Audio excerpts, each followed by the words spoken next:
পেঁয়াজের বাজার ঢাকা শ্যামবাজার থেকে প্রিয় দর্শক, মার্কেটে কৃষক ব্যাপারীরা পেঁয়াজ আমদানি করে আরো লসের মুখোমুখি। এ বিষয়ে আরো কিছু জানবো ব্যবসায়ীদের সঙ্গে যুক্ত হয়ে। আসসালামু আলাইকুম। ওয়ালাইকুম আসসালাম ওয়া রাহমাতুল্লাহি ওয়া বারাকাতুহু। কেমন আছেন? আলহামদুলিল্লাহ, আল্লাহ রাখছে ভালো। আমরা কিছু তথ্য পেয়েছি, কৃষক ব্যাপারীরা যেখানে ন্যায্য দাম পাওয়ার কথা সেখানে আরো লসের মুখোমুখি হচ্ছেন পেঁয়াজ নিয়ে। ব্যাপক ব্যাপক। ব্যাপক? জি। কি কোন এত লস? এত লস, কেজিতে 10 12 টাকা 14 টাকা নাই। কেজিতে?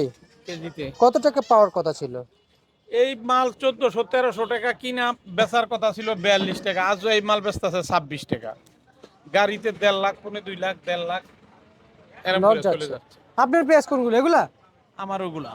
এগুলো আপনার পেঁয়াজ? জি আচ্ছা আচ্ছা, এগুলো তো লস যাচ্ছে, জি তাই না?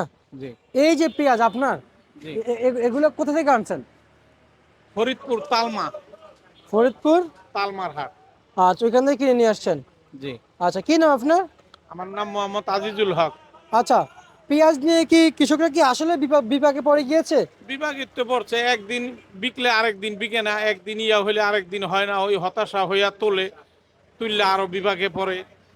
মনে করতেছে আবার ইন্ডিয়ান মাল আসে নাকি, এই মাল বুহি কাটা এখন তৈরি রইয়া গেছে। মনে করতেছে আবার বাজার কুনমি যায়, ওই হতাশে তুললে আরো বিপদে পড়ে। আচ্ছা আচ্ছা আচ্ছা, বুঝতে পারছি। আর তার মানে এই পেঁয়াজ নিয়ে এখনো সেই বিপাকে পড়ে আছেন, জি তাই না? জি। মানে উন্নত কি কৃষকদের আছে এখনো? হ্যাঁ। কৃষকরা তো উন্নতর দিকে এখনো যাচ্ছে না, না না নিম্নগামীর না, দিকে যাচ্ছে।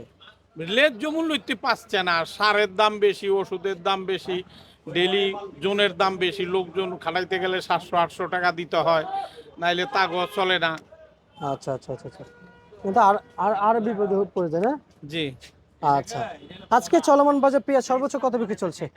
সর্বোচ্চ মনে করেন 27 টাকা 28 টাকা, আর নিচে 22 23 24। আচ্ছা, বাজারে হালি পেঁয়াজ কত বিক্রি চলছে? এই 25 23 22। বিক্রি চলছে না? জি। রসুন কত বিক্রি চলছে? রসুনের কথা আমি বলতে পারবো না, রসুন এই ঘরে নাই। আচ্ছা আচ্ছা আচ্ছা, মানে মার্কেটে দেখেন না রসুন কত বিক্রি না। চলছে? আচ্ছা, তাহলে আলু তো দেখেছেন কত বিক্রি হইতো আলু?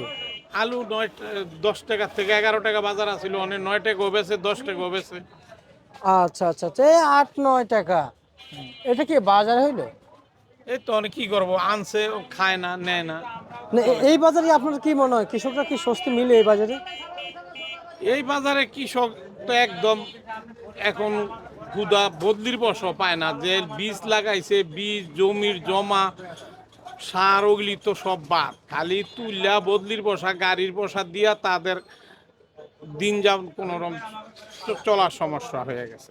আচ্ছা আচ্ছা আচ্ছা আচ্ছা, মানে বিপদ আর কোন বিপদ, সব দিক দিয়ে বিপদ, জি।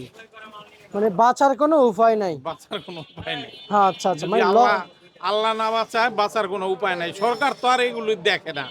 সরকার তো ওই একদিন একটু ভালো হয়েছে, ভুক্ত অধিদপ্তর পাঠায় দিল, কইলই জরিমানা, ওই আরো দেন, এগুলোকে কোনো কথা বলা যায় না, কথা বললই জরিমানা জরিমানা জরিমানা। তো আর সাথে আর কি কথা বলবো, ওই জন্য আচ্ছা, কেউ কথা বলে না। মানে আরো জরিমানা বাড়ে, হ্যাঁ তাই না? হ্যাঁ। আচ্ছা আচ্ছা আচ্ছা, বুঝতে পারছি। মানে একদিক দিয়ে জরিমানা মানে যেখানে কমার কথা ছিল এবং কৃষকদেরকে সহায়তা কিংবা উপকার কথা ছিল সেখানে আরো অব- মানে অপকার হয়ে যাচ্ছে। বক্তব্য তো আইসে জরিমানা করতেছে। জরিমানা করা থেকে ক্ষতি হচ্ছে কি পরিমাণ? জরিমানা ওই যে করলে মনে করেন আরবদার জরিমানা করে, কোনো ব্যাপারীরা তাই কথা কয় না, তখন ওই ব্যাপারীকে উপরে আরবদাররা ইয়া করে যে আপনারা এইটা আনছেন, ওইটা মিল করেন নাই, ওইটা আনছেন সেইটা মিল করেন নাই, চোতা মিল করেন নাই। কাঁচা মাল কিনলে বাজারের থেকে কার আগে কে আইব হুতাশের দিশা থাকে না, কই চোতা কই কি, হেরা তো আইয়া এই খুঁট ধরে ওই খুঁট ধরে এমবেলে হাঁকে ওমবেলে হাঁকে, হ্যাঁ তার খুঁটের শেষ নাই। হেরা পরের বেতন ভুক্ত চাকরি করে, সরকারের বেতন পায়, খায়, ভেগো ধরতে তার কোনো সমস্যা নাই। আচ্ছা আচ্ছা আচ্ছা, বুঝতে পারছি। হেরা দললই হেগো খেন। ঠিক আছে, আপনাকে ধন্যবাদ।